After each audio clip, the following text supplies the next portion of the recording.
Entonces vamos a empezar, por favor. Ahí vemos el tema 7 de la ocupación.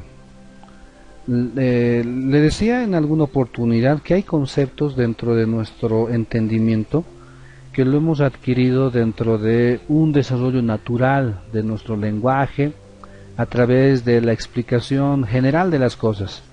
La ocupación probablemente tiene una noción de definición o concepto en nuestra mente que ahora tiene que ser cambiada en el ámbito del derecho, así como hemos visto la personalidad, esa definición dentro del derecho civil, dentro del derecho en general es muy importante y no tiene la misma definición en lo general, ¿no? Personalidad como característica en el carácter de una persona, sino que nos referimos a cualidades jurídicas ahora en nuestro ámbito de estudio. Lo mismo va a suceder con la ocupación. Esta palabra quizá la aplicamos, lo entendemos como ocupar un espacio físico. Eso es ocupación. Quizá usted lo está viendo así, ¿no? Si le preguntara qué entiende usted por ocupación, entonces usted diría, bueno, es cuando una persona va a algún lugar y ocupa ese lugar. No se está entendiendo entonces la ocupación dentro del ámbito del derecho. Es lo que vamos a ver ahora. Muy bien, en primer lugar, la ocupación es aquel modo originario de adquirir la propiedad de bienes muebles corporales que no tienen dueño o han sido abandonados, mediante la aprehensión física y la intención de comportarse como propietario. Nosotros dentro de nuestra carrera debemos aprender a definir, a descomponer, explicar un concepto. De ese modo podemos entender el contenido de esta figura jurídica dentro de esta área del derecho, que es el derecho civil. Entonces, primero vemos que la ocupación es el modo originario. Bien, modo originario. Hay modos de adquirir la propiedad: originario y derivado. Cuando decimos modo originario, significa que no hay un transmisor del derecho de propiedad, no hay un causante ni un causaviente, no hay una recepción del derecho de propiedad, sino que el derecho de propiedad nace, se origina, se forma en la misma persona. No hay un tradens, uno que transmite, ni un accipiens, uno que recibe el derecho. Entonces, este modo de adquirir la propiedad vendría a ser un modo por el cual la persona va a adquirir la propiedad, pero por su conducta, no a través de la voluntad de otra persona que le transmite el derecho de propiedad, como en el caso de los contratos. Bien, ese detalle que debe usted remarcarlo. Es un modo originario de adquirir la propiedad de bienes muebles corporales. Esta situación ahora de ocupación solamente recae sobre bienes muebles corporales. ¿Qué son los bienes muebles corporales? Son aquellos bienes que pueden ser percibidos por los sentidos, que ocupan un espacio físico, bueno, y otras características que ahí lo hemos visto. No puede ser entonces que la ocupación sea un modo de adquirir la propiedad sobre bienes muebles, inmuebles, sobre casas, lotes de terreno. Solamente la ocupación recae sobre bienes muebles corporales. Ahora, no son todos los bienes muebles corporales. Estos bienes muebles corporales tienen que tener la característica de ser sin dueño. No tiene dueño. Para empezar, un celular tiene dueño. Aquí ya le voy a explicar que al final de nuestro tema lo vamos a totalmente comprender. Le hago una pregunta capciosa. ¿El celular que usted podría encontrar en la calle tiene o no tiene dueño? y usted comienza a analizar, a ver, es referente a la posesión, la propiedad, el corpus y el animus. Tenemos el ius utendi, fruendi, abutendi. Tendríamos que llegar a la conclusión de que este celular que fue hallado en la calle tiene titular, tiene dueño. Si bien no está en sus manos, pero tienen dueño. Entonces, un celular, en este ejemplo, encontrado, hallado en la calle, jamás, nunca va a poder ser susceptible de ocupación, porque tienen la titularidad. Tendrá que seguirse un tratamiento que el Código Civil también hace referencia, que lo vamos a ver. Bienes muebles corporales que no tienen dueño, número 1. O también son bienes muebles corporales que han sido abandonados. Bienes muebles corporales que han sido abandonados. Porque estos bienes muebles son parte de un derecho de propiedad que puede denunciarse. Eso es legalmente permitido. Hay derechos irrenunciables que no puede una persona despojarse. Pero cuando hablamos de derechos reales, tienen la característica patrimonial, esa cualidad de poder transmitirse, valoración económica. Entonces, sí, una persona puede despojarse de esto, puede denunciar. Bien, entonces le haría ahí otra pregunta. Si una persona encuentra un celular en la basura, ¿podría ser considerado un bien abandonado? Podríamos decir de que sí, si está en la basura. Entonces, alguien lo botó, alguien lo desechó, alguien renunció a ese derecho de propiedad. Por lo tanto, si está en la basura, yo podría ocupar este celular y yo ya tendría el derecho de propiedad. Ahí ya tenemos una figura que tenemos que reconocerlo. No es lo mismo encontrar un celular en un lugar donde una persona lo extravió, pero si lo encontramos en la basura, es muy probable de que haya sido desechado. Por lo tanto, tengo la posibilidad de apropiarlo. Sin embargo, esto es un ejemplo teórico, ¿no? Eso no sucedería, y si encontramos un celular en el basurero, es muy probable que haya habido un error, y ahí no tendría la cualidad de ser susceptible de ocupación. Entonces mire que la ocupación nos referimos a bienes corporales, bienes muebles corporales, bienes muebles que pueden desplazarse de un lugar a otro sin perder su función, por su naturaleza, ¿no? Entonces no tienen dueño o han sido abandonados. ¿Cómo llego a ocupar este bien que no es de nadie o ha sido abandonado? Mediante la aprehensión física. Aprehensión física es un bien mueble, por esa razón tenemos la posibilidad de la aprehensión física en nuestras manos. Bien, y la intención de comportarse como propietario. Aquí tenemos que sumarle la intención. No solamente es entonces tomarlo en la mano y ya es tuyo. Tienes que tener una intención manifiesta y interna, podríamos decir, de comportarse como propietario. Entonces, nuevamente el ejemplo, el caso que si usted encontrara en la basura un celular, pero usted lo alza sin ningún tipo de intención de ser propietario, entonces eso no es ocupación. Podría tenerlo en las manos y nada más, y solamente es un detentador. Si tiene la intención, entonces ya se ha producido la ocupación y usted es el propietario de este bien mueble corporal abandonado.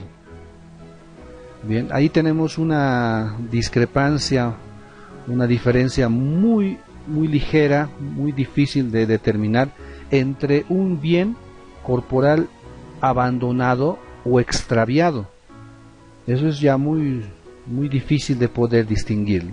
Muy bien, hasta este momento usted ya tendría que tener noción del modo de adquirir la propiedad de bienes muebles corporales, las características de los bienes que son susceptibles de poder ser ocupados y cuál es el medio para poder ocupar: aprehensión física, intención de comportarse como propietario.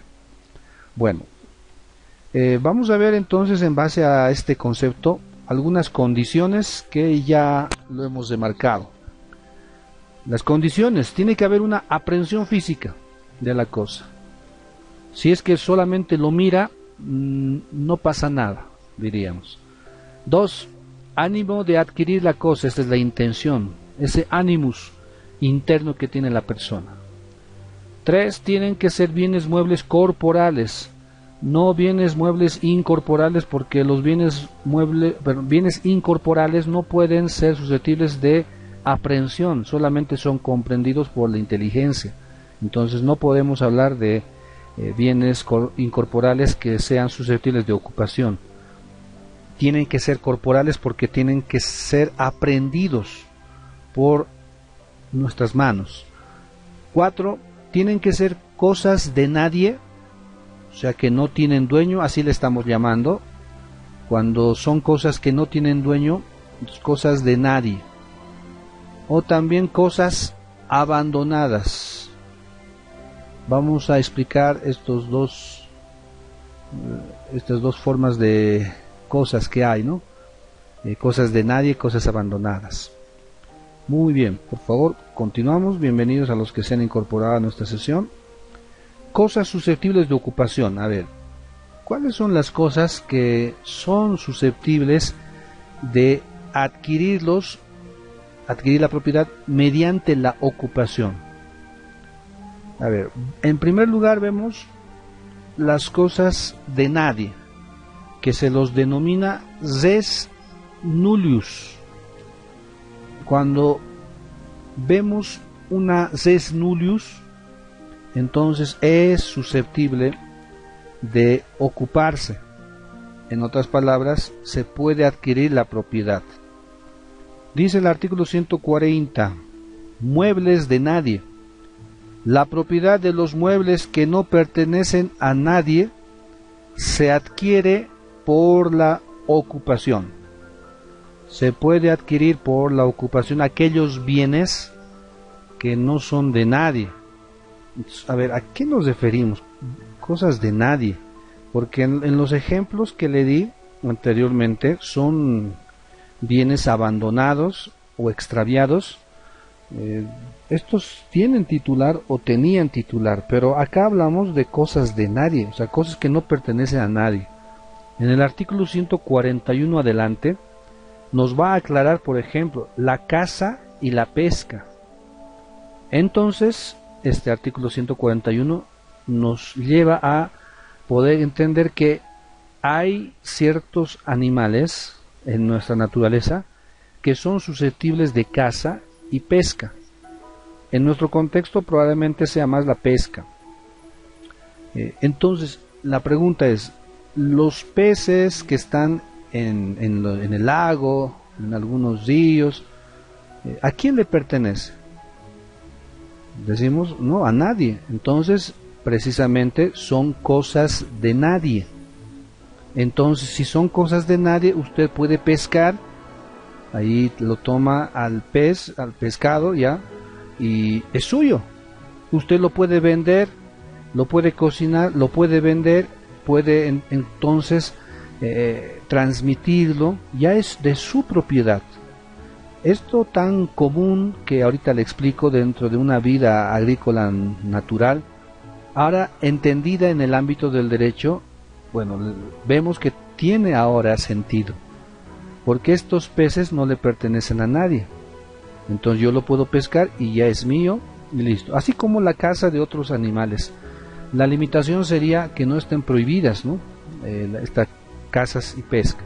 La caza, vemos en primer lugar entonces,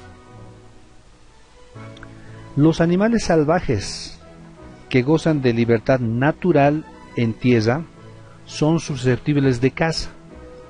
Por eso una persona puede ir, los puede atrapar y puede tener la propiedad ya de estos animales, porque no le pertenecen a nadie, son res nullius. Con excepción, vamos a tener la excepción de aquellos animales protegidos por ley o reglamentos correspondientes. Habrá entonces en nuestro ordenamiento jurídico la protección legal de ciertos animales que están en peligro de extinción.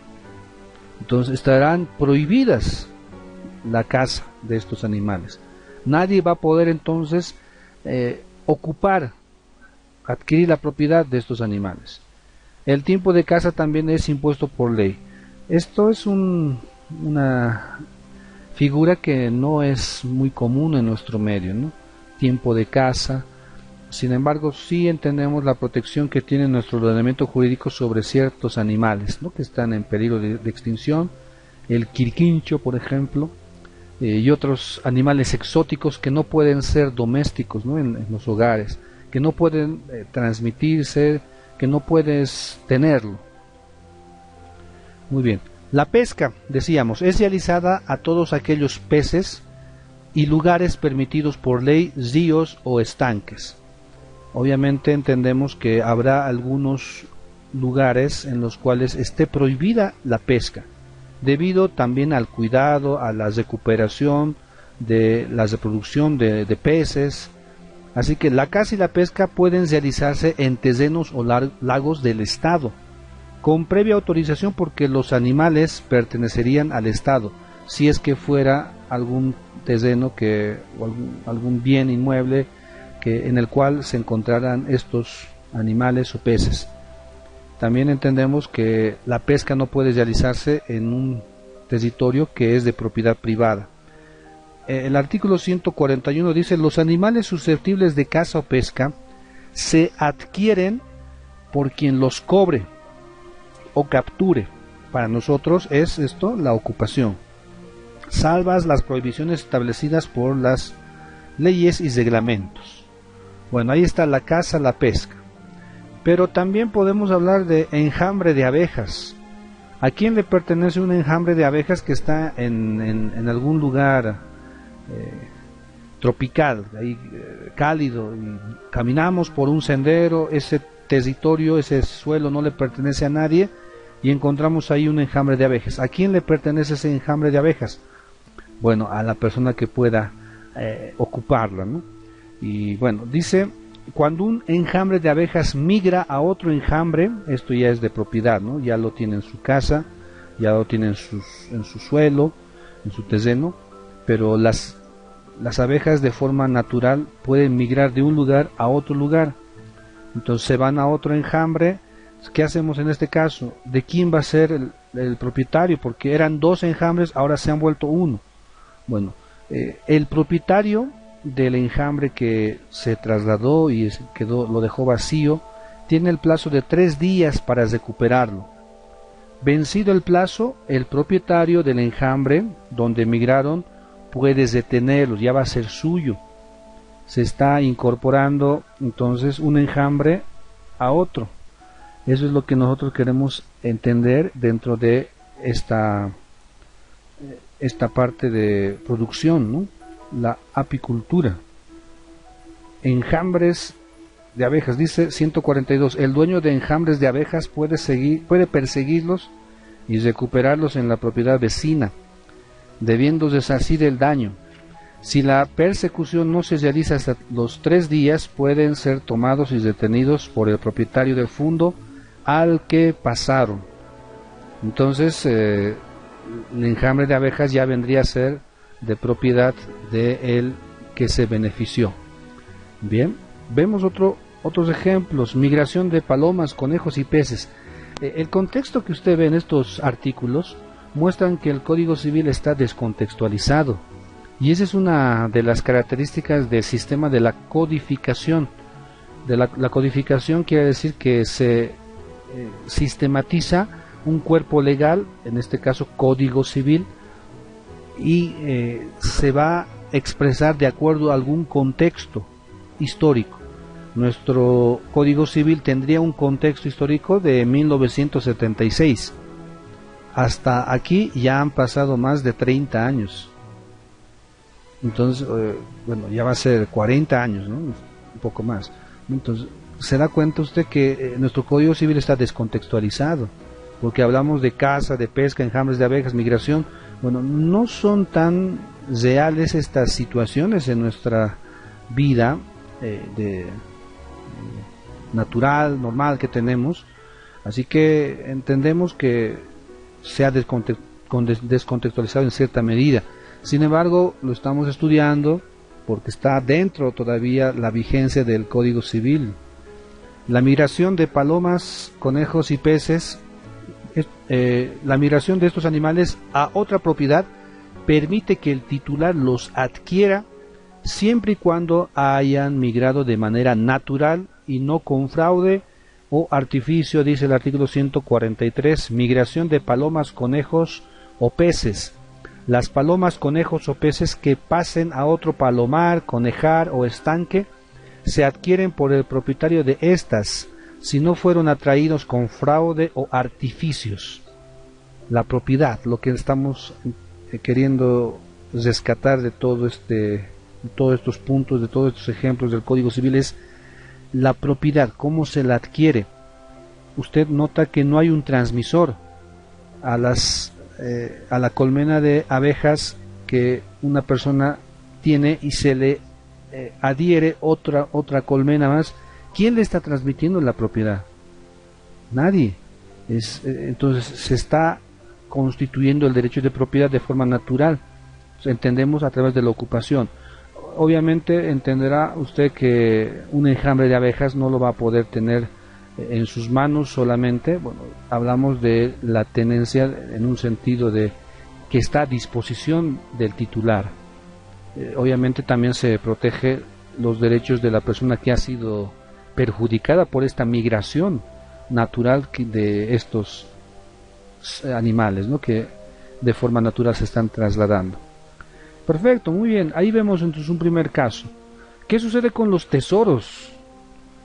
Otra vez vemos, ¿no? Tesoros. Esto no es tan común en nuestro tiempo. Los tesoros, esto no es minas, ¿no? Esto no es derecho minero. Se aplica otro sistema en el derecho minero. Aquí estamos hablando de tesoros.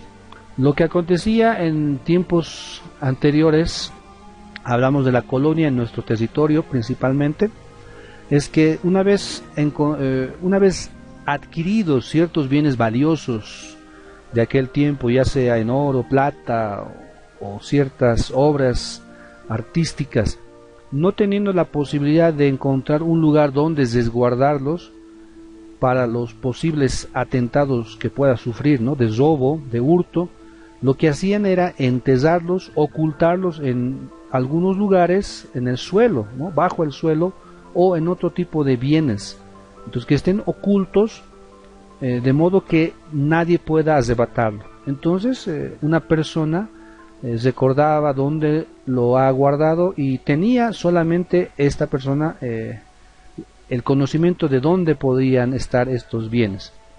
Ahora, si es que se produce fallecimiento de la persona o tal vez el olvido de dónde estaban ocultados, ¿qué pasa con estos bienes? ¿Pueden ser susceptibles de propiedad? Entonces, eso es lo que ahora vamos a ver. Si los tesoros legalmente pueden ser de propiedad de una persona en este tiempo. Tesoros, vamos a ver, el concepto es el conjunto de bienes valiosos que estando enterrados u ocultos, pueden estar enterrados, entonces, pueden ser enterrados. Eso es una manera muy común de entender que los tesoros están, ¿no? Enterrados. Pero también pueden estar ocultos, o sea que no siempre enterrados en el suelo. Ahora, pueden estar enterrados u ocultos en un bien mueble o inmueble distinto. Nosotros habíamos pensado, nos habíamos imaginado, siempre hemos escuchado que un tesoro está en un terreno, en un suelo, o sea, en un inmueble. Sin embargo, también puede ser tesoro si está oculto en un bien mueble. Ese también sería tesoro. Vemos que están ocultos o también enterrados. Ahora, son descubiertos por casualidad, son descubiertos entonces, por casualidad o siguiendo algunos indicios. Ahí escuchábamos de un mapa del tesoro. Bueno, esa era la forma, ¿no? Si usted tuviera algún bien valioso, seguro que se iría a algún área baldía y usted lo enterraría y haría un mapa, ¿no? Exactamente, más o menos de acuerdo a la naturaleza que les rodea, y usted haría un mapa de cuántos pasos, a cuánta distancia, y usted tendría un mapa y volvería a casa, y usted ya conoce el lugar donde podría encontrar esos tesoros. Pero si alguien encuentra ese mapa, bueno, despídase de todos sus tesoros, ¿no? Entonces esa era la manera. Mire que esto aparece en la historia, en la literatura, pero hace una realidad. Muy bien, eso es un concepto de tesoro. Ahora, condiciones para que pueda ser un tesoro. Tienen que ser bienes valiosos, para empezar. Bienes que tengan un valor económico, que tengan un aprecio, ¿no? Bienes valiosos. B, nadie debe alegar el derecho de propiedad. Es decir, que no hay quien pueda jurídicamente exigir el derecho de propiedad sobre estos bienes. ¿Está bien? Nadie. Entonces, los tesoros serían cosas de nadie o abandonadas. Ahí tenemos otra pregunta, no capciosa. ¿Los tesoros serían cosas de nadie? Pero en algún momento eran de alguien. Pero el tiempo, podríamos decir que las han convertido en cosas de nadie. Bienes abandonados, probablemente, que el titular en algún momento los abandonó, manifestó esa voluntad, y que son bienes abandonados. Es una situación que no podemos determinar fácilmente. Sin embargo, lo que nos va a ayudar a poder solucionar este problema es que nadie debe alegar un derecho de propiedad sobre estos bienes.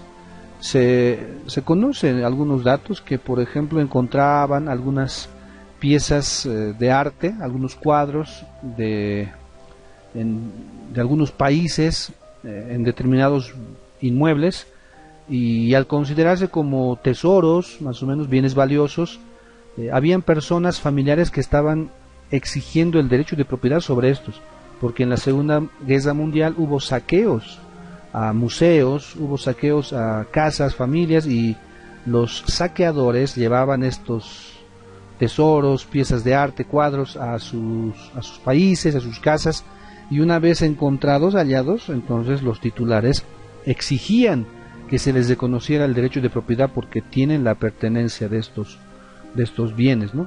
Obviamente estos han sido encontrados ocultos, ¿no? Y una vez descubiertos se pensaba que eran tesoros, pero ya habían familiares que estaban exigiendo el derecho de propiedad. En este caso, entonces, para que pueda ser considerado tesoro, nadie debe alegar un derecho de propiedad.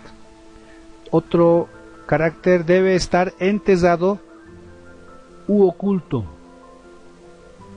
Enterrado u oculto. Inciso D, descubierto por azar, por un hecho fortuito, o también siguiendo indicios que permitan que se pueda encontrar. Nuevamente aquí vemos que nuestro Código Civil está regulando tesoros como en una etapa de la historia, pero que hoy no es tan real, no es tan común encontrar tesoros. Pero si sucediera, este sería el tratamiento jurídico para poder tener el derecho de propiedad sobre estos bienes valiosos. Muy bien, continuamos.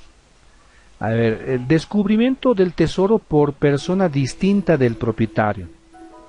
La regla que seguimos es que el que descubra un tesoro es suyo. Ese es el principio. Ya, el que descubra, bueno, ya es suyo. En el derecho minero no se mueve bajo este sistema. No es el que descubre y ya es suyo. No. El que descubra tendría una preferencia, diríamos, una ventaja de poder solicitar a la autoridad, al Estado, el permiso de poder explotar el recurso, nada más. Entonces estamos en un sistema distinto, ¿no? En cambio, en otro sistema, hablando de recursos naturales, el primero que lo descubra ya tiene el derecho y lo va a explotar.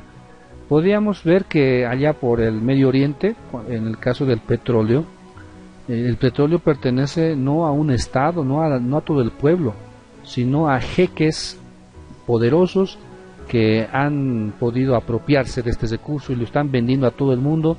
Bueno, es una situación diferente, un sistema jurídico distinto. Volviendo acá a los tesoros, seguimos el principio de el que descubre un tesoro es suyo.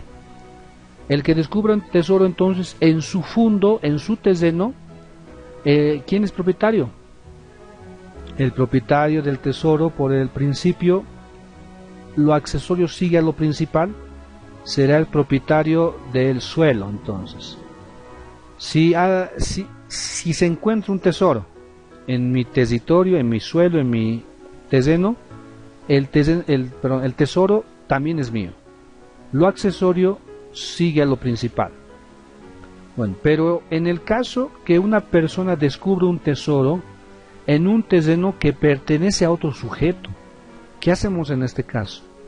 Una persona descubre un tesoro en un terreno que es de otro. En ese caso les corresponde al que descubrió, una persona, 50%, y el dueño del suelo también 50% del valor. Se le está entonces generando derechos aquí a la persona que ha descubierto. El dueño del suelo ya tiene el derecho total porque el suelo es suyo. Ahora, ¿qué haría una persona que descubrió un tesoro en un suelo que no le pertenece? Podría comprar el suelo, podría comprar el terreno y así tendría la totalidad del 100% del tesoro. Bien, esos son los puntos jurídicos que se estudia para poder tener nuevamente el derecho de propiedad. Descubrimiento del tesoro en propiedad detentada indebidamente. ¿Qué sucede cuando alguien descubre un tesoro en propiedad detentada ilegal, indebidamente? En este caso, el tesoro, dice, pertenece en su totalidad al propietario del fundo. Vamos a ver el artículo 146 del Código Civil. Dice: tesoros, parágrafo 1, pertenecen a quien las descubre conforme a las reglas siguientes: las cosas muebles valiosas que se hallan enterradas u ocultas y sobre las cuales nadie puede acreditar propiedad. Inciso 1. Quien descubre un tesoro en un bien que le pertenece, lo hace suyo por entero. Inciso 2. Si un tesoro se descubre en un bien ajeno, poseído o detentado legalmente, pertenece por partes iguales a quien lo halló y al propietario del bien, 50-50%. Inciso 3. El tesoro pertenece enteramente al propietario si se lo descubre en un bien poseído o detentado indebidamente. El descubrimiento de objetos históricos, arqueológicos o artísticos se rigen por las disposiciones especiales que les conciernen. No vendrían a ser parte de la ocupación. Cosas abandonadas o perdidas. ¿A qué nos referimos con cosas abandonadas y cosas perdidas? Bueno, el primer caso son cosas de nadie, susceptibles de ocupación. Ahora son cosas abandonadas, lo que vamos a ver. Las cosas abandonadas se las denomina res derelicta. Entonces, cuando usted escuche res nullius, cosas de nadie; res derelicta, cosas abandonadas. Res nullius, susceptibles de ocupación, así como la res derelicta. Cosas abandonadas es la renuncia al derecho de propiedad que hace una persona sobre un bien mueble corporal que lo considera sin utilidad. Es una manera de abandono, de renuncia a este derecho, ¿no? Por el principio, nadie está obligado a tener derechos que no quiere. Desde el punto de vista de la posesión, por lo tanto, pierde el corpus y animus. Estas son las cosas abandonadas. Entonces, en derecho civil podemos renunciar a este derecho de propiedad de ciertos bienes, porque son patrimonialmente valorados y que están dentro del comercio humano, así que yo puedo renunciar a estos derechos. Hay otra clase de derechos que son irrenunciables, que no pueden extinguirse y tendrán las características, por ejemplo, de irrenunciabilidad, imprescriptibilidad, y son diferentes estos derechos. Y estos derechos no son susceptibles de ser transaccionados.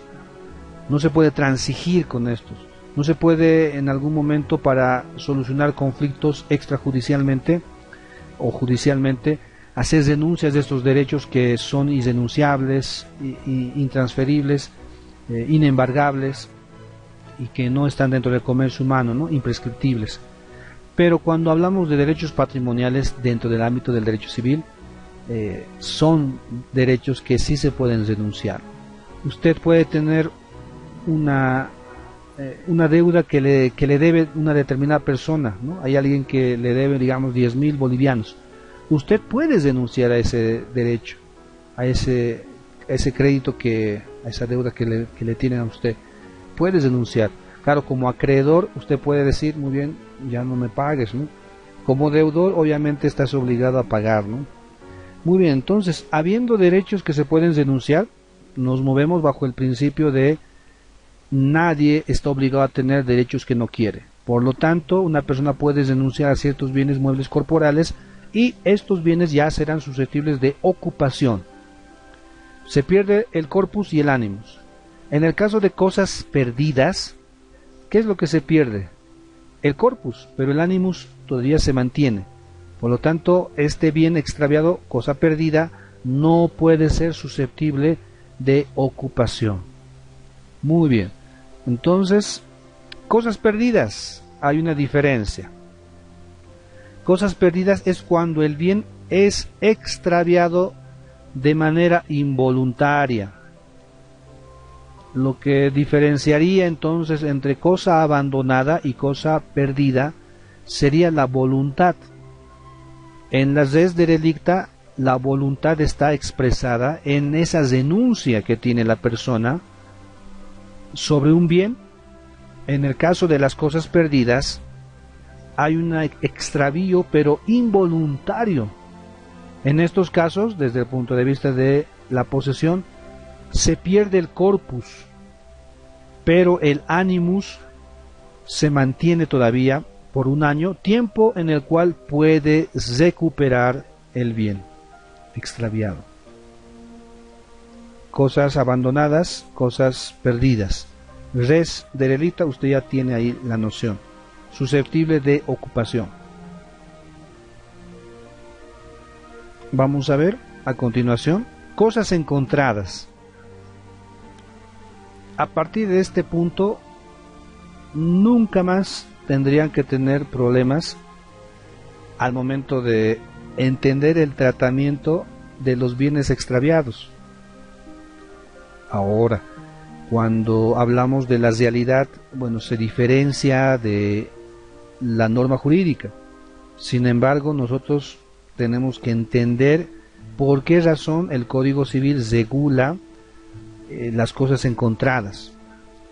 Nosotros nos movemos bajo líneas de conductas sociales que entendemos, por ejemplo, dentro de lo cultural no jurídico, que si tú te encuentras ahí botado un celular y tú te lo alzas, lo tomas en tus manos, es tuyo. O si no es un celular, tal vez algún otro bien, ¿no? Puede ser una gorra, una maleta, una computadora, etcétera, ¿no? El laptop. Nosotros ya no podemos entender ahora cuál es el sentido de ese comportamiento, porque entendemos que el corpus y el animus se mantienen, ¿no? El animus, el corpus tal vez ya no, en cuanto a su titularidad. También entendemos que hay un vínculo jurídico de derecho real entre esa cosa extraviada con el titular, y cuando se extravía solo porque yo quiero tenerlo, no puede extinguirse ese vínculo jurídico. Usted entiende eso cuando hablamos de derechos reales. Ese vínculo jurídico, entonces, al extraviarse un bien, no se extingue. Entonces usted nunca va a poder ser propietario, titular, legítimo, legal, de estas cosas que han sido extraviadas y que usted las encuentra. Usted no va a poder ser titular, propietario, jurídicamente. Por nuestras costumbres, nuestro comportamiento social, bueno, eso nos dice otra cosa, ¿no? Nos muestra de que el primero que se encuentre ya tiene todo el derecho. Sin embargo, en lo jurídico diríamos, pero no puede ser eso posible, porque la relación jurídica entre la persona y la cosa no se extingue solamente porque una persona lo encuentra el bien y quiere tenerlo. Se necesita, entonces, que sea tratado jurídicamente. A ver, vemos cosas encontradas. Las cosas encontradas, obviamente, son cosas encontradas que están extraviadas, ¿no? Son bienes que han sido extraviados y el que las encuentra tiene que exhibirlas. Esta es una primera obligación que hay. Tiene que exhibirlas, o sea que tiene que mostrarlas. Por eso también son llamados bienes mostrencos, porque tienen que ser mostrados. Las cosas extraviadas y que son encontradas no son res nullius, para empezar. Tampoco res derelicta. Entonces no son susceptibles de ocupación. No se puede adquirir la propiedad de estos bienes extraviados, porque el vínculo jurídico de derecho real todavía es reconocido, no se puede extinguir. Bien, si tiene hasta este momento la dificultad de entender lo que estamos viendo, por favor debes de pasar lo que es derecho real, ese vínculo jurídico entre una persona y una cosa que le permite obtener toda la utilidad de esta, ¿no? Y obliga al resto de las personas a respetar este derecho y tener una conducta, ¿verdad? Sujeto activo, sujeto pasivo, el objeto. Ahí hemos visto los elementos de los derechos reales. Entonces, si se extravía el bien, entonces este derecho real todavía existe. Nosotros decimos, revisando el sistema jurídico, claro, sigue existiendo, sigue reconocido por el derecho. Por lo tanto, nadie puede alegar un derecho de propiedad o tener un derecho de propiedad solamente por encontrarlo. Muy bien, entonces deben ser mostrados, exhibidos, no son res nullius ni res derelicta, ya que al estar extraviados el propietario conserva el animus, que sería la posesión ideal. Entonces el que encuentre un bien debe devolverlo a su dueño, porque no es suyo. Debe devolverlo a su dueño. Ese es el primer tratamiento. Si usted encuentra un bien que conoce usted quién es el titular, entonces debe devolverlo a su dueño. No es suyo, jamás, nunca va a ser suyo. Ahora, si es que encuentro un bien y no sé quién es el dueño, el titular, ¿puedo tenerlo y es mío? No, tampoco. Ahora, si lo conoce, lo debe devolver a su dueño. Pero si no lo conoce, ¿qué es lo que tiene que hacer? Bueno, este es el tratamiento. Número 1, debe llevar el bien al municipio. Debe llevar el bien al municipio del lugar donde ha sido hallado. Usted encuentra un bien, no es suyo, ¿conoce al dueño? No, entonces tiene que llevarlo al municipio, a la autoridad administrativa, dicen, ¿no?, del lugar. No se olvide, ¿por qué? Porque esta cosa encontrada, este bien mueble corporal encontrado, extraviado, que usted lo encontró, tiene un vínculo jurídico con su titular. Y en nuestro sistema jurídico no podemos menoscabar ese derecho real que existe.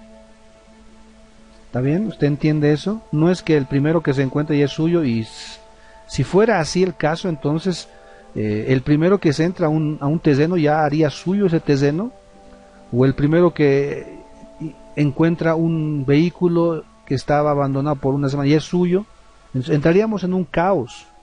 Tiene que respetarse el derecho real entonces entre la cosa y extraviada y su titular. Por lo tanto, lo llevamos al municipio. Tampoco el municipio puede hacer suyo este bien. Nos comenzamos a plantear, ¿no?, el problema que surge. Si encontramos un bien, no sabemos de quién es, ¿a quién le va a pertenecer?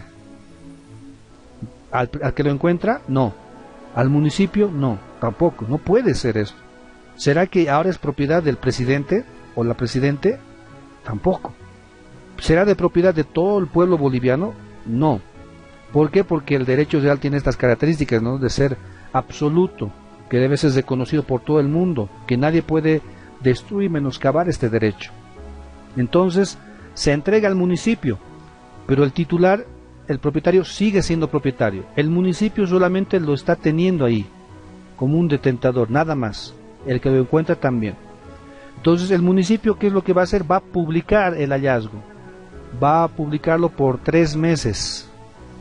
Va a publicar diciendo se encontró, digamos, un celular con estas características. Bien, estamos entonces publicándolo el hallazgo. Si no aparece el dueño en el tiempo de 3 meses, jurídicamente entendemos que pierde el animus. Este ya es un tratamiento de presunción.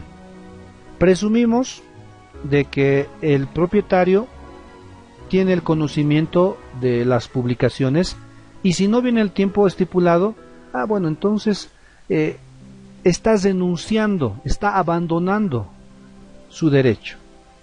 En ese momento, entonces, después de esta publicación, entendemos que el derecho real ahora ya se extingue, ¿no?, como vínculo. Usted nota ese tratamiento jurídicamente, ¿no? Mire qué complicado es, ¿no? Esto no es tan sencillo, pero estamos hablando dentro del ámbito del derecho. Entonces, este bien encontrado se vuelve res derelicta después de la publicación, es decir, cosa abandonada. Entonces, el vínculo entre la persona, el vínculo, ahí está, estoy haciendo un gráfico pequeño, entre la persona y la cosa que ahora ha sido encontrada y publicada, ahí está, ¿no?, persona y cosa. Ese vínculo de derecho real que debe ser reconocido por todo el mundo, por las autoridades, ese carácter oponible, pero que ahora, como no se está presentando después de las publicaciones, entonces se va a extinguir este vínculo jurídico y esta cosa encontrada se convertirá en res derelicta, cosa abandonada. Entonces, ahora sí, el municipio va a llevar adelante el remate del bien, va a subastarlo públicamente y se va a obtener un dinero por esta pública subasta. Ahora el bien encontrado ya va a tener un titular, un nuevo titular, reconocido ahora jurídicamente, legalmente, el que va a comprar en pública subasta el bien. Así que esta cosa tendrá ya un vínculo jurídico de derecho real con un nuevo titular. Ahora, ¿qué hacemos con el dinero que se obtuvo por la venta de este bien? Bueno, al que lo encontró se le va a dar 1/4 parte del valor, como un derecho premial, como un premio que está recibiendo. Ahora, si el dueño aparece antes, debe otorgar la 1/5 parte del valor del bien, que se va a estimar un costo, como premio al que lo encontró. ¿Quién lo encontró? Muy bien, aquí tiene un 20% sería, ¿no?, el valor del bien encontrado. En el caso de la subasta sería el 25%. ¿Qué le parece? Mire, esto es el sistema jurídico en el cual estamos. Ahora vemos la realidad de nuestra sociedad, no se mueve así. El primero que encuentre el bien ya lo hace suyo. pero esto no es legalmente reconocido. O lo que hace comúnmente con los celulares que ahora están muy de moda y que son muy costosos. Alguien se encuentra un celular que vale 3.000, 4.000 bolivianos, lo lleva ante el técnico y como está codificado para que solamente funcione con el titular, entonces hace el flasheo respectivo y ya de acuerdo a su voluntad, fuera de la ley, hace suyo este celular. La realidad es diferente a lo jurídico. Ahora, ¿qué hacemos en este caso? Acomodamos al derecho al sistema de nuestro comportamiento social, o nuestra conducta social la debemos enmarcar en cuanto al derecho.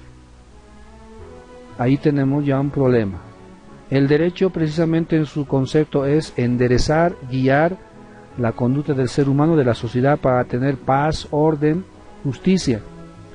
Me parece que no está sucediendo eso. Más bien queremos acomodar al derecho a la conducta del ser humano. Entonces no vamos a enderezar al ser humano, sino estamos enderezando las leyes a nuestra conducta social. Bueno, algo está mal entonces, la sociedad o el derecho. Aristóteles diría, bueno, en este caso no, la ley es la razón desprovista de pasión.